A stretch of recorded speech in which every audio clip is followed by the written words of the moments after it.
Talk about how to remove highlighting in Word from copy text. So you may have copied a text from somewhere and want to use it for your own or to write an essay or something, and you have highlighted text in it. You don't want it to be highlighted in your text. So what you're going to do is you're gonna click on the word or just get it like this, and then click on, you always click on start, and then you're going to search for this, for the marking, and then you click on no color.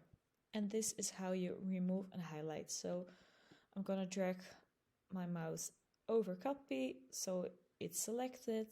I can also select everything. I can also select it with the no highlight parts. Select it, look for the mark, and click on no color, and the highlight will be gone. I hope this helps, and if you have any questions, feel free to ask. Thank you.